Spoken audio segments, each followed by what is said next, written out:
Good morning. Good evening. Good, yeah. Yes, very much good morning for you. Good evening for us. And yeah, I just got to share the Twitter notification as well. I just shared, but I'll share again. Why not?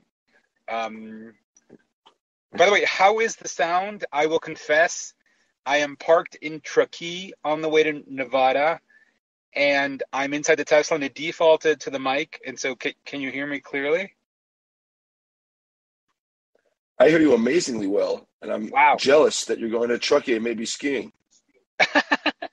Well, I'm in Truckee. This is my usual charging stop on the way to the desert. I'm actually not a big skier, and I don't think it's ski season yet. I do not see any snow on the ground, but I'm sure very soon it will be. It is a beautiful part of the world. So, Michael, wait. So you speak with an English accent. So wait, hold on. But that's right. You made Aliyah. So you were actually born and raised American. Well, maybe you should just do the full intro rather than me diving into the details of your bio that I wanted to hear about. Sure. It's a little bit like that old cartoon from the New Yorker on the internet. Nobody knows you're a dog. So I guess you didn't know I was American from all our text correspondence. But I grew up in the United States. I grew up in New York, raised in Manhattan, born, like I said, there. And then I finished college in New York and then moved to Israel in 1993, which now gives away my age. And I'm 50, living in Jerusalem today. Well, that I knew you were living in Jerusalem because you mentioned that you were commuting to Tel Aviv, which seems like a long drive. Having done that drive myself, however, in a little sharut, these little buses that you used to take in Israel and probably still exist. But before we get into your commute, so you were born and raised in the United States, but obviously Judaism is a little central to this conversation. So were you raised Orthodox, or did you later become more observant in life? No, I was raised Orthodox in New York, long line of Orthodox people. My great-grandfather was actually a well-known rabbi. My grandparents were both business people, but everyone Orthodox. My father was an ordained rabbi as well. Wow. Okay. So, this is relevant in case people are wondering, not just because of the Jewish strengths of this conversation, but because the book in question, The Tree of Life and Prosperity, is this interesting juxtaposition of Torah, right, which, is a 2,000 to 3,000 year old document, with a lot of the debates of everyday life, whether it be venture capitalism, just modern societal questions like UBI. And so Judaism is definitely germane to your book. And so I guess what's interesting is that, I guess your own life is a version of the book in the sense that you're an Orthodox observant Jew, but also a very successful venture capitalist. Not that those are actually antithetical in any way, but you don't necessarily, similar to the themes of your book, you don't necessarily see those juxtaposed so commonly. Well, I guess early in my career, I used to joke that I was one of the few people, if anybody else wore a yarmulke at all these tech events, going back a long way. I guess in the context of our motto at my current venture firm, Aleph, different is better than better. I guess that made me stand out somewhat.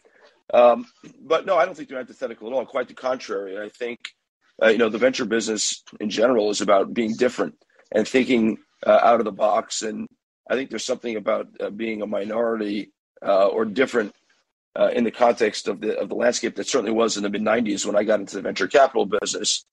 That's helpful to thinking about things and not always having to follow, let's call it the social or bon ton or herd mentality of the day. I think that's valuable. No, interesting mentioning wearing the yarmulke. I think everyone who subscribes to Publicize probably knows, but yeah, I'm in this conversion process, which is like never ending, kind of like my PhD was, but hopefully it'll come to a more firm conclusion. But I've often also worn, I'm sure I'm not as observant as you are, but I do wear the kippah occasionally. And it definitely produces an effect. At least in the sort of very secular Silicon Valley tech world, right? Because it's a statement of a certain position that, as you said, is a minority one and, fairly unusual in many ways. I never thought about it as kind of being unusual in any way. It's just who I am. And I think in general, we do a lot better as a society if people were who they were and we respected them for it. And I've never found anything other than that. And one of the things I love about Silicon Valley was that people were super accepting, at least in the valley parts that I grew up in. I understand things have changed over the last couple of years in some places, but I haven't been back in a couple of years because of the pandemic. But I've always found Silicon Valley. I always did find Silicon Valley super accepting and really interested more than anything else.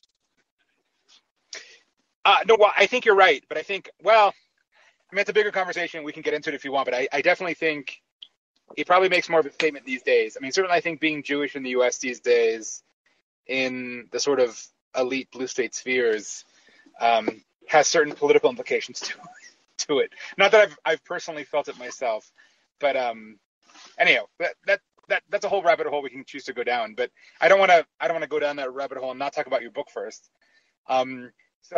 So maybe do you want to maybe Sure. Just talk about what compelled, because VCs writing books, it's not unheard of. In fact, I see that David Sachs, who is a VC and is involved with Colin and has also written a book, is in the audience.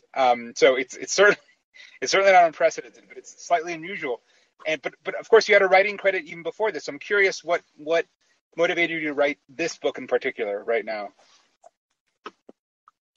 Yeah, glad David Sachs is here. I really enjoy a lot of the things that he writes. So I actually didn't sit down and write a book. I've written 5 in Hebrew, and 2 of them have been translated to English, even though English is my native tongue. And this is the second translated to English. And what I sat down to do, actually, these were conversations around the Sabbath table with my children that ended up turning into notes. And the notes turned into like a WhatsApp group of missives on Friday afternoon. Every week in Judaism, you read a portion of the Torah of the Bible every Sabbath.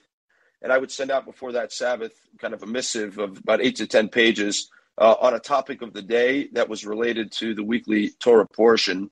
And someone said, turn this into a book. And then the book, quite surprisingly, did well in Hebrew, not in an Orthodox or religious audience necessarily, but actually in a technology audience, an investor audience, and a broad audience. And found its way to the top maybe, I think, of the first one, even of the bestseller list in Israel. And I was shocked. And then someone said, you really want to translate this to English? And hence launched the book, The Tree of Life and Prosperity, which is this book. And it's done pretty well. And what I found is I did a tour of college campuses last week. I was in Harvard and MIT and Penn Wharton and Emory and NYU and a bunch of other places, that there's real interest in this notion of timeless values. You mentioned a few thousand years old, values that have stood the test of time, or principles, as I prefer to call them, that have stood the test of time, and how they can apply to modern life. And I think a lot of that is because so much has become fluid in modern life that people are looking for anchors, looking for timeless wisdom in these kind of swirling tides of modern society, where everything seems to be negotiable. And it's found a real audience. I mean, I've been shocked by it, candidly. So so for those, I mean, I'm sure there's a lot of non-Jews listening. So just to understand how your book is structured, what you referred to obliquely is, the weekly, what's called the parashat reading, which is, for those who aren't familiar, the Torah, i.e. the first 5 books of what Christians would call the Old Testament, is, a continuous scroll, but readings from it are divided over I'm not even sure how many weeks are in the lunar calendar, actually. Michael, it's not 52, probably. It's probably, but some number around 50 or so are the individual readings.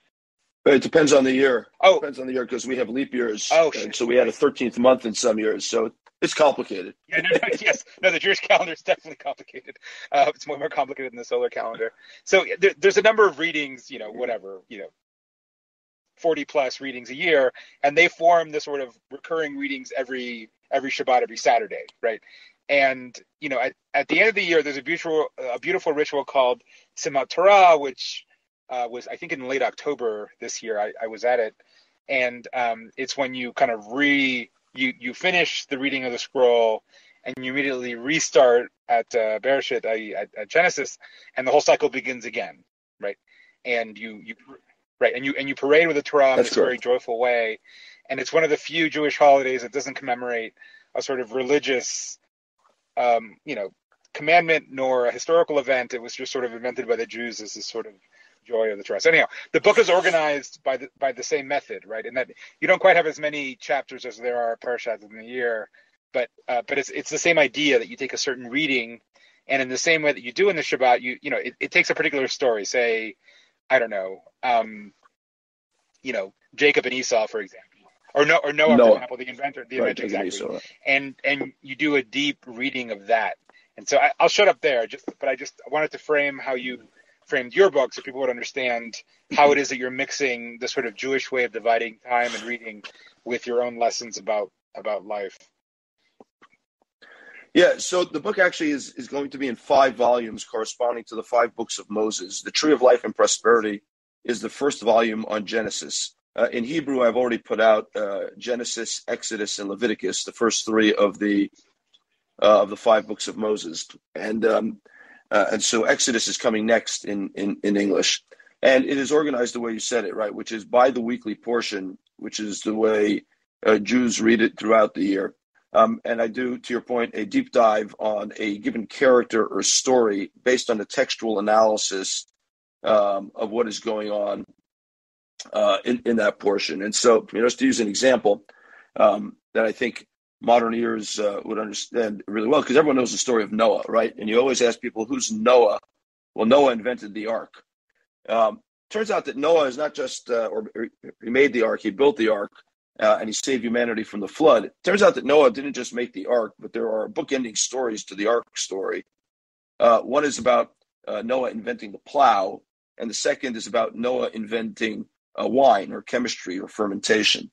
And Noah, just to deep dive on this for half a second, in Noah's time, or prior to Noah, there was what I would call a Thomas Malthus event. There are always Thomas Malthuses, by the way. People think humanity is ending from some sort of Malthusian trap. There's not enough food to feed humanity. People are having too many kids. Recently, for those following Maureen Dowd's Apocalypse Now article, if you read through the comments there, you saw a lot of Thomas Malthuses running around. The world is ending. We're still here, by the way. And Noah had an ancestor kind of 5 generations before. His name was Jared. Yered in Hebrew, and Yered means going down, like the world is going down. And people stopped having children at young ages. They started to kind of have children later, and less children, it seems, because he thought that the earth couldn't feed humanity. And then Noah comes along, and he's the first person the Bible tells us has 3 children. And by what did he do? He unleashes the prosperity of the earth. That's why he's called Noah, which is Noach in Hebrew, which means comforting. He comforts the land. That's what the verse says, and makes it bring forth its prosperity. And he kind of uncorks and unleashes this prosperity. And then out of prosperity, humanity destroys itself when the flood comes. And so Noah's kind of the first guy to bring called dual-use technology, an invention that helps prosperity, but at the same time destroys humanity. And the same thing happens when he invents wine, which is an important invention. By the way, still today, after floods, we have problems with clean water. And alcohol or wine was the water of the ancients because it was clean. And so Noah invents wine, and then he gets drunk. And we all know that wine is good when used in moderation. It's really bad when it's overused. And so he gets drunk in his tent, and he's abused by his youngest son, Ham. And so here again, we have Noah inventing something that's really needed and necessary for humanity, and even good for humanity. But he misuses it, and it goes bad. And I think this is a general lesson for some of the technologies of today. Technology is neutral at the end of the day and important in moving the world forward and unleashing prosperity or inventing clean water or a million other things. But we got to have timeless principles around it. Otherwise, it goes bad like it did at the time of Noah. Right. And it's funny, I was reading the story, and I'm fairly well versed in the Torah, but I completely forgotten the plow and the wine story. And I was like, wow, we have Noah to thank for wine. What an amazing character. I felt glad. I named my son Noah, actually, but mostly because he was a boat builder. But I felt very glad about the decision. But in any case, it's funny. Again, it's as is throughout your book, you make a lot of interesting connections. Again, you kind of tie the entrepreneurship of almost like Silicon Valley to Noah, which I thought was interesting. And by the way, I now it makes sense. By the way, I was like, wow, he ended really early in the Torah with his 12th chapter. Now I realize there's other books coming. So it's fascinating. Wait, so are you going through all the way Leviticus and Deuteronomy as well? I did, yeah. I'm actually done with the basic writing of all 5 books of Moses. It's Numbers is in editing right now. It should be out in Hebrew in March, April.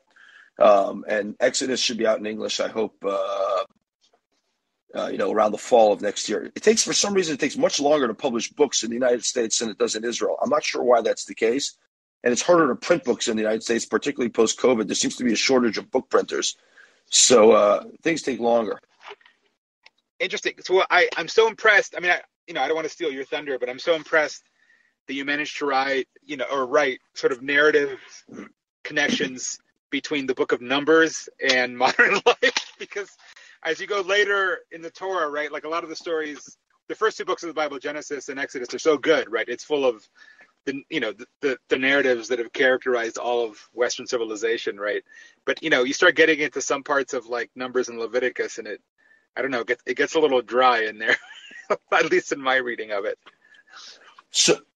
So I think you're right, by the way. Ironically, I think the best book I wrote so far was Leviticus, but it's the worst selling book because I think Leviticus is foreboding. It's like animal sacrifice and this, that, the other. But I think if you read it carefully, what it actually is a blueprint for what I call the empowerment economy, which is very relevant to modern times, which is how do we create an economy in which people are not only incentivized but encouraged through trust-building mechanisms and through educational mechanisms to empower other people to become successful. It is, in my view, almost a missive against redistributive economics, and instead asking us, how do we both encourage society to think that we can all become more prosperous, and second of all, what are the symbols and rituals that encourage that approach, both by those who have done well in society and through commerce in it. And then the Numbers book spends a lot of time analyzing two issues. One is the difference between risk and uncertainty. Being in the desert is certainly an uncertain adventure. And the second thing, it asks, how do you build a bureaucracy, a civic society, and why was it built outside the land of Israel before the people came in? And I spent a lot of time on civil servants, the American model, the Singaporean model, the Israeli model, and the biblical model. And how we get there, because the Levites in the Bible are the civil servants, and they have a set of responsibilities and expectations that I think we've kind of lost in modern society from civil servants, and candidly, they've lost of themselves. That's fascinating. So the Levites, for again, who those aren't familiar, are sort of the priestly caste, right, who are responsible for carrying the ark around, among other specialized tasks. So it's fascinating, again, that you're drawing this parallel between biblical times and now. Yeah, by the way, the Levites were also the teachers and the organization of the teachers. They were also, for what it's worth, the prisoner, the people who kept the prisoners at the time. There's a lot to talk about judicial reform there as well. They were responsible for that, and they were supposed to be a good example rather than a jailer. And so there's a huge amount of parallels, by the way, to modern times. There's a famous statement of the grandson of Rashi. Rashi is perhaps the greatest biblical commentator of all time. He lived in the 1000s, lived for about 65 years, and he wrote a commentary on the entire Bible and the entire Talmud and many other things, and was a winemaker, by the way. And his grandson once said that there are descriptions or understandings of the Bible that are regenerated anew every day. And I think sometimes it takes a different time and different society to understand verses in the Bible. I think we've reached that time for what it's worth. Well, I mean, that to me is one of the miraculous things of Judaism, that it's able to draw so much modern meaning from ancient texts and ancient practices, this is pulling back to the 30,000-foot view, but it's amazing how Jews, on the one hand, maintain their religion and their faith and their practices in such a steadfast way, but at the same time adapt it to modern. Like just today, so today is the first night of Hanukkah, probably your second night, I guess. And one of the Talmudic sort of prescriptions is to publicize the miracle, which means that you put the Hanukkah or the menorah in the window and actually put it on display. And that's mentioned in the Talmud. And, almost as a half joke, but actually kind of serious, I tweeted today, if I tweet a photo of the Hanukkah, does that mean I've complied with the mitzvah? And the head of social for Chabad chimed in and said, yes, actually, you do. Yes, you can just take a photo of the Hanukkah and tweet it, and you've satisfied the mitzvah. So anyhow, it's amazing to me that those coexist. I don't know if we have people on from San Francisco now, but I was actually thinking of Hanukkah and the candles over the last couple of days because of what's been going on with San Francisco education. So one of the things people don't know about Hanukkah, because, by the way, everyone takes pictures today, is the Talmudic requirement to light a candle is you only light one candle every night of Hanukkah. 8 nights of Hanukkah, you light one candle. That's the base commandment. But today we light one candle for each day, and that is described in the Talmud as the extraordinary of the extraordinary, meaning that is the best way to fulfill the commandment, to actually signify each day as an ascending statement of change through a different amount of candles. And I once had a rabbi, his name was Rabbi Rosenzweig, many years ago, who said, why on Hanukkah of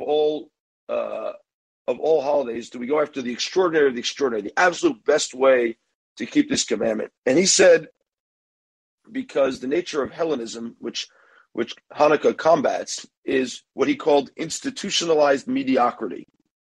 And that what the Hellenists were after is that kind of everyone would be the same. We'll institutionalize this mediocrity in society. And Judaism is a protest against institutionalized mediocrity. And I've been thinking about that a lot, with a lot of discussion going around the San Francisco school system and removing excellence from it.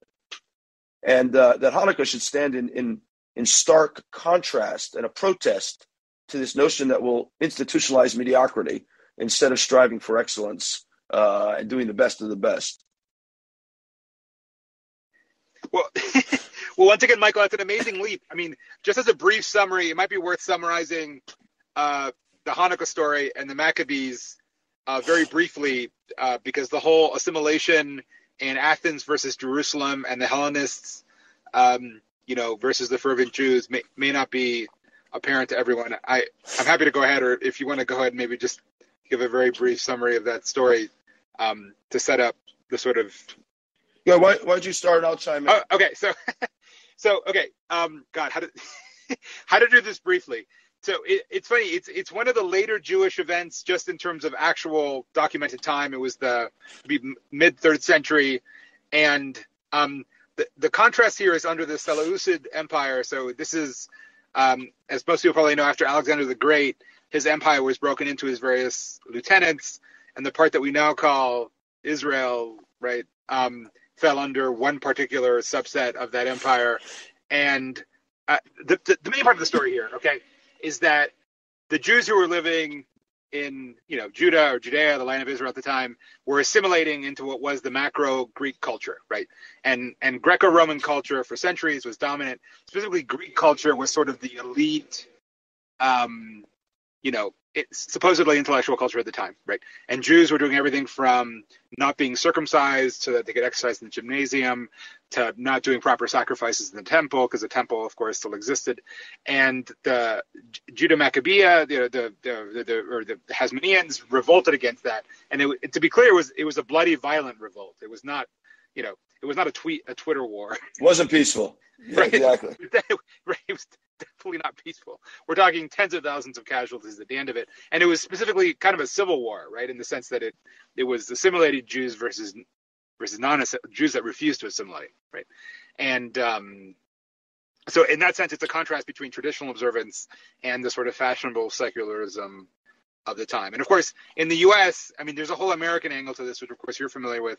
But I tweeted a quote from the Book of Maccabees today, and somebody chimed in saying, "Oh, it's only an American thing," which isn't really true, but it's partly true in the sense that the way that the calendars go, it tends to fall around Christmas. And so American Jews, because the holiday is about assimilation, had it be this sort of counterfoil to Christmas, right? It's like the Jewish holiday around Christmas that you celebrate instead. And so they made it into that, even though, of course, it's strictly speaking not one of the Jewish high holidays. But anyhow, I'll shut up there, as I'm sure you have more to say about it than I do. Yeah, I think, your point about the lack of circumcision, they didn't let them learn the Bible at the time. It was in what I would call a lowest common denominator assimilated culture on some level for all different people. And what I would say is disrespected tribalism. For what it's worth, in my introduction to my book on Leviticus, I'm actually a big believer in what I call respectful tribalism, which is people aren't all the same, and tribalism is important. It's how we create community to enable people to be resilient, and community is a very important part of resilience. And rituals, which are important in tribes, are ways to bond around that to enable you to help out people in their time of need. And the Hellenism of the time disrespected that, and so the Maccabees rise up and say, we if you water everything down and become a mediocristan, to borrow from Nassim Taleb, and become mediocristan, so nothing stands out and nothing can move forward because we're all trying to converge on a lowest common denominator. And that's what I think happened at Holiday. And so they rose up, and to your point, it was violent, both against the sympathizers, the Jewish sympathizers to the Greeks and the Seleucid Empire. By the way, from a timing perspective, the story happens, it becomes commemorated later, to your point, in the Talmud, but the story happens in the 1st and 2nd century BCE, right? So around the time of 130, 140 BC. And Hanukkah is still kept today and was kept throughout the generations. And I think it's not an accident that it's a popular holiday. First of all, it doesn't require you to stop working like many of the other Jewish holidays do, which I think makes it easier. But two, it's really a story of triumph of ideas as a way to galvanize the people in a way that we don't have that much in modern times. And I think it's a really powerful story in that way. Right. No, it's a powerful story. It's funny. Part of my thread was about how, it's funny. I actually posted a quote from the Book of Maccabees, which is actually not part of the Hebrew Bible, which is kind of contradictory in a sense. It's not part of the Catholic Bible either. It's part of the Protestant Bible, of all things. But there's a bunch of reasons and debates as to why it's not part of the Hebrew Bible. But I think one thing you touch on, Michael, is that in addition to the sort of assimilation thing, right, one of the tensions I find inside Judaism, and inside the world right now, speaking of joining, Jewish conversations with sort of more secular mainstream ones, is the tension between globalism and particularism, right? Like, we live in a very universalist, globalist society in which the tribalism of which you're discussing is sort of a priori kind of problematic, right? And I think what you're getting at, and I think a lot of Jews have espoused this, whether it be Moshe Koppel or whether it be Yoram Hazony in various forms, which is a form of respectful nationalism or tribalism whereby, there's rules, right? There isn't necessarily ethnic chauvinism per se or bigotry per se, but there is a feeling of we are this tribe or nation that belongs, which of course if you define a set of people, you define the set of people who are not part of that nation, right? And I think that's, these days, that sort of sits in contrast with the sort of mainstream universalism. I'm trying to be diplomatic here, but I think you probably get what I mean. I do. I was having a conversation with an Indian friend of mine recently, who I love dearly, and he's in India. We had this fascinating conversation around. He's very proudly Hindu, and I said to him, "Tell me how that expresses itself. It's who his cohort of friends are, and it's the rituals he understands. But that doesn't preclude someone from reaching across the ocean or across the fence and having a conversation with somebody respectfully and respecting their traditions. And I think that's super valuable. And what ends up happening when we try to how should I say this? To use your term, to go too universalist, is we actually erase people's identity. And an identity is actually a core need. A need to belong to something that is greater than ourselves is a core human need. And I think, by the way, sometimes it brings out the worst in people, but most often it brings out the best in people. And it's sometimes we have multiple tribal affiliations on different levels, but fundamentally, people want to be part of something. And that needs to be respected, and it needs to be acknowledged and mutually acknowledged. And that's kind of the way I think about it. The erasing thing is interesting because my parents were Cuban exiles who fled Cuba. I was raised in Miami in what was locally not a minority culture. On the contrary, it was a very majority sort of culture. But then once you leave that little bubble, you spend, and this is true in many aspects, right? If you can be Jewish here or Indian there, and in your little area, because this is a pluralistic democracy like the United States.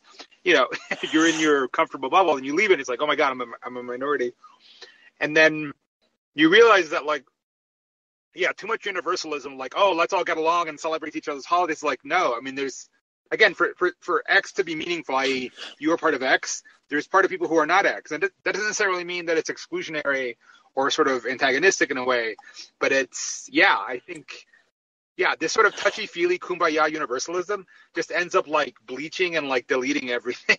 Like there's no real feeling there. And I think only old school liberalism, right, which I'm distinguishing from like contemporary liberalism, in which it's like, well, there's many tribes within this overarching rubric of mutual respect and tolerance, and then that's it. Everyone does their own thing, but like no one's forced to acknowledge or sort of engage with this other tribe's thing, because it's just, as long as you follow the rules and follow the covenant, so to speak, of the United States of America, it's fine. You can do whatever you want, right? But no one's really, in some sense, I don't know. Yeah, and it's somehow that notion of liberalism or diversity is kind of disappeared, I think. Well, it's alive and well in Israel on some level, or much more so. Yeah, but I agree with you. I wouldn't even call what's going on now liberalism, but we can debate the moniker at a different time. Well, hold on. So fixing on that for a second, Michael, because I spent time in Israel. I know a bunch of Israelis. Not that I know it that well. I'll be in Israel early next year, by the way. And I think you know that. But so you mentioned the diversity in Israel. I hope they let you in, given what's going on now. No, I saw that. I know. I saw that news, and I texted it to my editor saying, "Oh shit, I think they're closing the border again." But I assume it'll open as soon as the Omicron or whatever variant fades. But the one thing you mentioned, which I think is interesting, that I think most people outside of Israel, certainly those who are anti-Zionist, don't realize, is that Israel is kind of like the United States in that it's incredibly pluralistic and diverse. Even though it's, in theory, the Jewish state, Judaism means many things and many colors and many types and many everything. And so maybe describe that a little bit, because my first impression, just as a random personal anecdote, this is 2005, which is a while ago, but I was in Israel, I was walking around Tel Aviv, and I'm like, man, this feels like Latin America. It's like literally all shades and colors, all sorts of weird stuff going on. It doesn't feel monocultural at all. It's pretty dynamic and exciting. And so anyhow, maybe talk about that for a second. I don't know that most people outside Israel realize quite how diverse in all senses of the word Israel really is. Yeah, so you can take I don't normally like this this description, but it's useful on some level. So about 80-ish% of the country is what you call Jewish, and 20% of the country is Arab, Christian, and Muslim. Among the Jews who live here, people have come from all corners of the earth. From Western society, United States, Europe, Eastern Europe, Western Europe. Those are obviously not all the same. The North Africa, the Middle East, Syria, Lebanon, Iraq, Iran, Turkey. We have Jews who've come from India, South Africa, and Ethiopia. And so you have a wide variety of people who've come from all over the planet. Where Jews have been in exile for 2,000 years and turned up here. People take on, it's just nature of life, many of the cultures and rituals and social covenants of their host societies, even if they are different. And so you've got this giant mosaic of people here, both Jews and Arabs, of different religions, and then within the religion of different levels of practice. And so, broadly speaking, there are less what I would call everyone in Israel basically is Orthodox. You don't have the same kind of denominational structure you have in the United States of Orthodox, Conservative, and Reform. Most of Israel is Orthodox, and they're either Orthodox secular or Orthodox practicing religious, which is kind of a situation you don't have outside of Israel, because the language, the culture, the calendar enables you to be, part of it without having necessarily the ritual practice. That's actually the topic of my first book on the Book of Esther. And so it's a super diverse society, and because it's a bit of a society without a filter, so people are pretty, how should I say, direct about what they think. And so, the tones are generally loud, but, people tell you what they think, and they'll tell you back what you don't think. And but it enables what I would call a pretty robust debate and discussion in kind of, old style liberal terms. I used to joke with people who came here and said, everybody is yelling and is so in your face here. And I always used to say that you need to be worried in Israel when people are not yelling at you, because it means they don't care. And the reason they yell is because they care. And I find that amazing. One of the things I've been talking about on college campuses is I've gone around talking about the book, and this is about this empowerment, responsibility economy. There is a certain esprit de corps in this country, a lot of which comes out of the mandatory military service, and some of it comes out of a shared history and a shared story, which the biblical narrative, by the way, enables. And people are there for each other, both in times of need, whether it's you have a baby or there's a war going on, and in other times. And I'll just give you an example. I share an organization here, which is the largest volunteer organization in Israel. And what it does is it brings people to protect farmers and ranchers from agricultural terrorism and agricultural theft, and turns up to help plant and reap the crops, pick the crops. When COVID hit and we couldn't get foreign workers, which, by the way, almost every agricultural economy relies on, from the UK to Florida to, California and Israel. So we had 40,000 volunteers turn up during COVID to go pick crops, gratis for the most part, and to make sure that there was enough food, et cetera. And I think that's just an unbelievable kind of esprit de corps that's built in this society. And people who agree and disagree on many other topics will just turn up. No, it's funny. I almost mentally associate it with the sort of kibbutz mentality of everyone pulling together, although it's.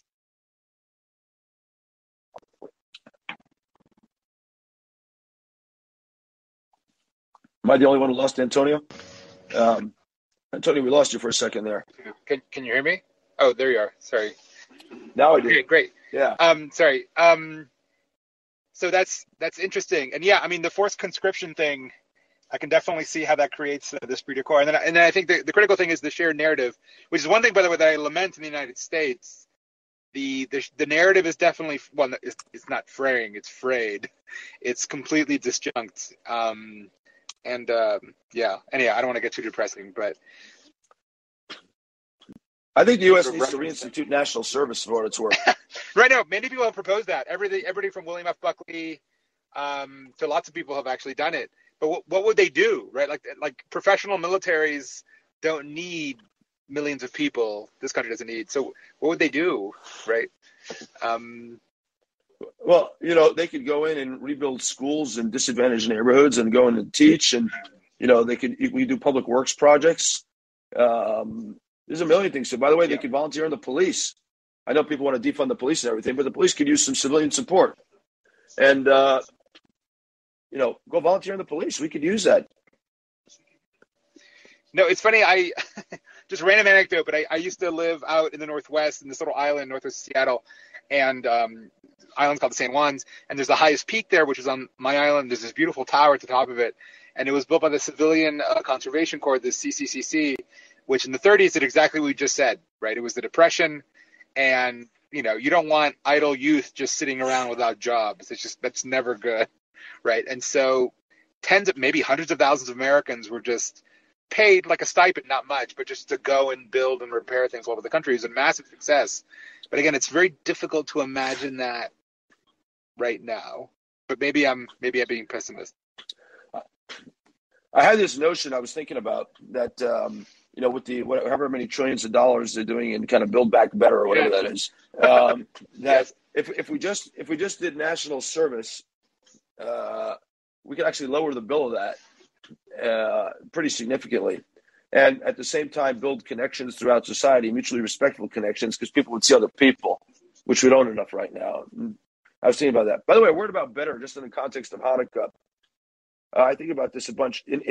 At Aleph, our venture capital fund, our motto is different is better than better, When you do things that are better, nobody gets inspired. When you do things that are different, people get inspired. And I think that's really fundamental to kind of where we're at in society right now. Doing something differently, and I think, by the way, that is the ethos of Silicon Valley over many years. Doing things different moves society forward. Doing things better doesn't get us going that much. And I worry about that notion. And it goes back to the Hanukkah notion again of better is still, it's better than mediocre, but it ain't inspiring, to say the least. Yeah, I mean, to your point about the infrastructure thing, I mean, yeah, it's what, over $1 trillion, so it's over 5% of GDP. Yeah, we'll see if the highways in California actually get better. Yeah. Yeah, by the way, I'm going from, after this call, I'm going to give a talk at a banking conference in Israel. And one of my topics is the GDP is a bad measure of society and of societal economic growth. It's not just that GDP is a bad measure. It's not unique enough, particularly in modern times when we're talking about a knowledge economy. And one of the topics I plan to talk about, which relates to my book on Leviticus, is if we really believe in this thing called the responsibility economy, one of the things we need to be measuring is the human beings in it, not just the output. So how many people have skills that are translatable in the 21st century? What is the rate of growth of people in the economy with skills for the 21st century? That's not a measure of GDP, but it is a measure of investment output into the most important creator in the 21st century economy, which is the human being. In the 20th century, we had factories, right? So we can look at how much investment in capital goods, et cetera. Today, that the modern notion of the capital good, quote unquote, is the human being, and we don't measure that, and it's quite stunning. That's the measure of future output. Can we pay back $1 trillion? Well, hell, I don't know. How many people will be able to work in the knowledge economy? Good question. Yeah, I mean, it's a more forward-looking KPI to get wonky about it, but I guess how would you measure that? Because it's so difficult. Like, even when it comes to what do you teach your kids so that they're productive members of society 20 years from now? Even that's not clear. So how would you measure it today, whether the youth are actually going to be productive or not, other than something like GDP or average income or something? Like, how would you do that? By the way, for what it's worth, I would teach my kids biblical studies and how to think. One is for the timeless principles of it, and second of all, kind of Talmudic reading is very important for how to think. That's what I would teach my kids. But on top of that, they need exposure to a wide variety of things early in their life. Everything from reading and writing, and I think writing is an underappreciated skill in modern society. Public speaking, underappreciated skill in modern society. And then math and problem solving are like kind of critical things. And we never ask kids to get up and speak publicly. My wife always jokes, and Antonio, I've invited you in the past, but you're invited to our Sabbath table when you get to Israel. But my wife always jokes that if we have 20 people at our Sabbath table, our kids get introduced to public speaking every Friday night and Sabbath afternoon, because they have to speak in front of 20 people. And I think it's a valuable skill in storytelling and speaking publicly during this time. And so we got to look at these things. What are we teaching kids in their early era that gives them a wide range of tools to do self-learning and promote themselves and talk about things articulately? Those are 21st century skills. You're not just operating a machine. Yeah, no, definitely. I mean, public speaking, pitching skills are definitely important. I mean, there's definitely a difference between societies that emphasize social charisma, right? I mean, it's not the only thing, because it can be a little frivolous and superficial too. But when coupled with actual thinking, that's the devastating combo, right? That you want. Yeah. No, and I think we also don't ask kids to struggle anymore with hard text. One of the things is, I learned in the Talmud, still do. Aramaic is a non-extant language, basically, unless you talk to Nassim Taleb. Oh, hey, are you still there? So, yep. Yeah, I am.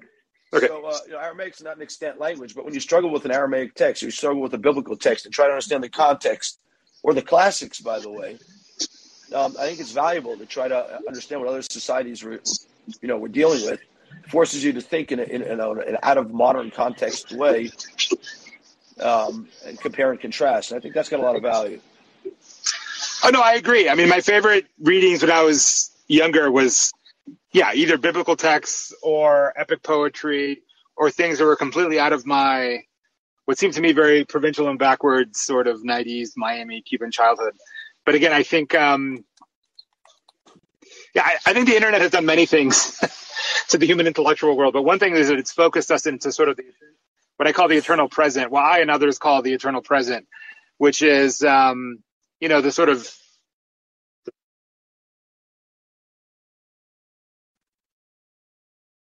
a bigger perspective. Again, as I think you're saying, right, the ability to actually read these texts and make sense of them is also your ability to actually meet somebody from a context completely. I mean, if you can interpret Gilgamesh or, again, the story of Maccabees outside of your own sort of Twitter-laden context, that means you can probably understand lots of cultural contexts that are outside of your actual everyday context. And not a lot of modern society actually forces us to do that. Absolutely. Well said. Yeah. We need more of that. No, I agree. So let's see. Did I actually configure the room to actually allow people to ask questions? Because usually you have people who kind of come up. I'm not sure if I did, but if anyone actually wants to come up and ask Michael a question, by all means, gesticulate or let me know. Unless Michael's completely averse to getting asked questions. But being Israeli, I doubt that's true. By the way, I'm very impressed that you actually, so you write first in Hebrew and then either you or somebody else translates. You don't write in English first. I wrote in Hebrew first because I find it easier to write on biblical topics in Hebrew. And my Hebrew is fluent. It has a very heavy American accent, but it's fluent. And then somebody else translates and I read it. Wow, that's amazing. So I see. So it's funny. So I was raised like fully bilingual. Cubans had Spanish schools because everyone's going to go back when Fidel died. That didn't happen. And then I became fluent in.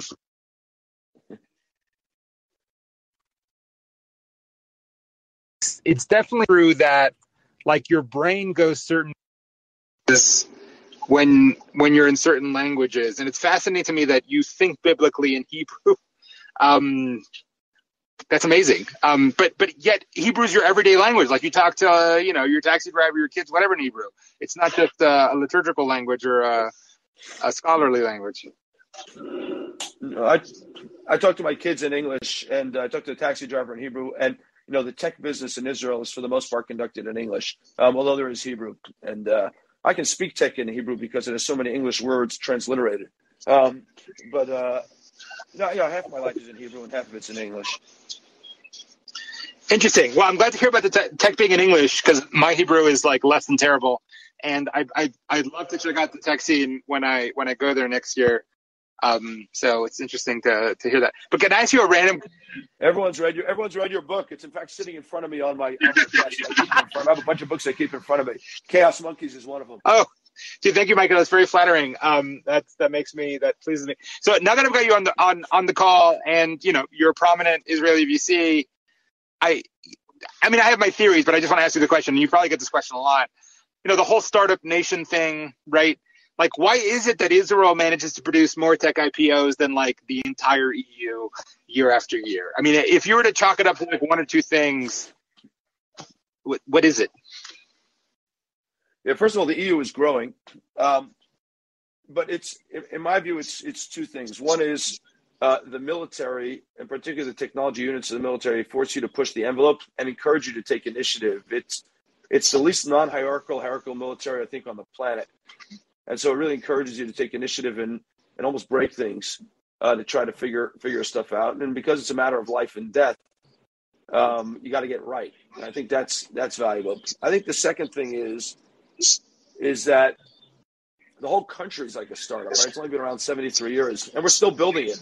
I often say that Israel is still a project in the making, and you should come join the project because there's a lot to do here. And so you kind of feel like you're building all the time. And so a startup is just another form of building the country in doing that. I think those are the two main things. And then there's, a bunch of others, which is people are kind of eternally dissatisfied with the present and are trying to fix it. And, that's what entrepreneurship is about.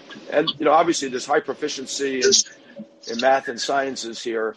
and there've always been good universities here since the founding of the state. And now we got a big challenge. We got to bring more people into this tech economy, because the one thing we don't have is people. Massive shortage of people. There's less than 10 million people in the country, and we need to bring more people in this economy. Only about 330,000 work in the tech economy. And we got a goal to double it in the next 5 years. Wow, that's crazy. I didn't realize that Israel was so understaffed. What's the Technion doing if not training more engineers? But I can see that you're. I mean, Tel Aviv is one of the biggest startup ecosystems in the world, and as you said, the entire country just isn't that big. Yeah. So Israel definitely punches above its weight. So, okay, here's another theory, while we're being slightly politically incorrect, Michael, that, it's Israel. Again, I'm seeing it from the outside, and I hope to get to know it more next year. But it's interesting to me. I mean, you see many things going kind of wrong in the West, right? And I don't want to have this litany of problems, but everything from political cohesion to birth rates, I mean, it's all going south, right? But in Israel, that seems to be less the case, right? Birth rates are healthy. There's political cohesion. The response to COVID was actually very impressive. So what do you chalk up this sort of Israeli success recently to? Like, is it actually the military? Is it the binding agent of the religion? Is it being perpetually at war? What is it? I think it's a combination of things, but the two most important characteristics I would describe as optimism and resilience. So resilience is bred out of necessity. Optimism is a state of mind and being.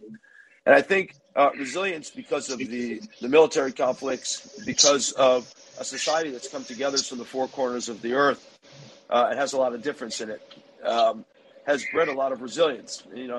People who didn't grow up here with a lot, in the previous generation. It's become a wealthier economy now, but it certainly wasn't 40, 50 years ago. And it's still an immigrant economy. We have a lot of immigrants coming every year. And I think all that breeds resilience. And then, required military service breeds resilience as well. And the second thing is, I think Judaism as a whole, and Israel in particular, is an optimistic religion about the future. And being optimistic about the future causes a number of things. Number one, it causes you to have children because you're optimistic about the future. You see all these people, worried about climate change, don't want to have kids for some reason. And, because pessimism is correlated with not having children. And having children causes you also to renew your thinking because children challenge you. It also causes you to love somebody else because it's your child and all your children are different. I have 8 myself. Trust me, they're all different. And so you have to love different people. And in general, I want to build a better future for my kids, so I'm optimistic about that. And those are, I think, 2 core national character traits that make Israel punch above its weight. I think the COVID reaction, for what it's worth, has been better than most, by the way, far better than most. But I think it's driven out a certain practicality. And, like I like to say, we're pretty good at war. And COVID's a war on some level, that you decide how you're fighting it. Is this risk management? Is this uncertainty? Whatever it is. But we're pretty good at these drills. It's funny you mentioned the recent wealth thing. I was looking at Israel's GDP per capita is like super high these days. It's like, it's well above the EU average, and it's higher than even relatively high. I mean, it's higher than the large EU country. It's not higher than, say, Liechtenstein, but that's hardly a representative country. So yeah, Israel's, at least on an average basis, doing very well now. But one thing I remember from when I was there in 2005 or 6 was that, again, it was a well-off country, but there are certainly aspects of it that was a little rough on the edges, right? You can tell that people I think that they tended to care less about the sort of fineries of life. And so it was. I think that's fair. Right. It's like, they just didn't give a shit about, like, if something was kind of like broken or rough, like, it just doesn't, there's other things that matter more. But I'm guessing if I went back now, it would probably be very different. It's gotten better. What I like to say is that so many things are broken here that people have to fix it. That's why we have so many entrepreneurs. You get to drop your kids off at kindergarten and the teacher's not there. Okay, who's volunteering to run the kindergarten today? Because it's broken, and then the bus system doesn't work to get to work. So you got to fix things all the time. Like I say, join the project. It's valuable. Right. No. It's funny. Israelis always struck me as very proactive people. Like, something was fucked up, and everyone would just like jump into gear and kind of do something about it and fix it. Well, I think in this day and age, I think the United States was kind of like that at some point, but nowadays I don't know. I'm slightly more pessimistic to be contrasted with your optimism. So Cool. Well, we're coming up on almost an hour. I don't know, Michael, is there anything else you wanted to mention? And I got to go talk to a group of bankers. Yeah, I'll mention one last thing to finish. Then I got to talk to these bankers here. This has been more interesting, I guess. The book per se is about this notion of the economy, innovation, and timeless principles. And I think we probably have a bunch of tech people on here, and there's so much good that can come out of the work people are doing in tech in driving society forward that it's important. To kind of spread this blessing to as many people as possible and bring them on the boat. And when I often talk to college audiences, I tell them that, if you're in Princeton or Penn or wherever you're like in the lucky 1% of society, we need to strap 4 or 5 people on our shoulders and bring them into the 21st century. And unfortunately, and it's not their fault, the government is not going to do this. So waiting around for them doesn't help anyone. And so I think we're moving into an era where it's the civic responsibility of people, to help move others from their tribe or outside their tribe into the 21st century. And by doing that, we'll all be in a better spot in a couple of decades. Yeah, no, I agree. I mean, I think I said this in either my Why Judaism or one of the other posts, that there's so few political factions in the West that actually have a generative vision of the future. And I think Israel is one of those few exceptions because, again, it's like you said, it's a national project still in the making, right? It's not just startup nation, Israel has good startups. No, you don't get it. The entire country is a startup still, right? And and it's it's amazing to think about it. Well, anyhow, I look forward to spending time there next year when they lift the travel restrictions again, which it's funny, they've been together for months and I was just oh my God, finally they lifted and then boom, they're down again. But I'm guessing they'll be lifted. So I'll probably see you in either. I think so. Yeah, no, I agree. So hopefully, I think so. Go ahead. Sorry. Go ahead. Well, I think so. I was just going to say thank you for having me on this, and I'll reciprocate by having you for Shabbat or Sabbath dinner, and anyone who's listening on call in here, you're welcome also. I will definitely accept your Shabbat invite, Michael. Thank you. And I didn't know you had 8 kids. My God. Wow. That's amazing. What an amazing wife. Indeed. It's how you manage to actually have your career and also have 8 kids. I think in the U.S. that would be considered just impossible. But again, like you said, optimism, I think, makes it possible. So thanks for being on my show. And let's see, I don't see anybody in the caller queue, so we'll probably cut it off there. And like I said, Michael, so the great thing about Colin is that unlike Clubhouse, there's actually a shareable link. And so it's a form of podcast. And so I'll share the link right after the show ends. And people can listen to it whenever, or you can share it, or as the case may be. So again, thanks, Michael. And the book is Tree of Life and Prosperity, which is out in English and is being very well reviewed on Amazon. I saw your average review number is super high, higher than Chaos Monkeys, by the way. And again, thanks for spending time here. And I look forward to the other 4 volumes that are coming out soon. Yeah, thank you. Thank you so much. No, thank you, Michael. Good night. All right. Bye-bye. Good night. Bye-bye.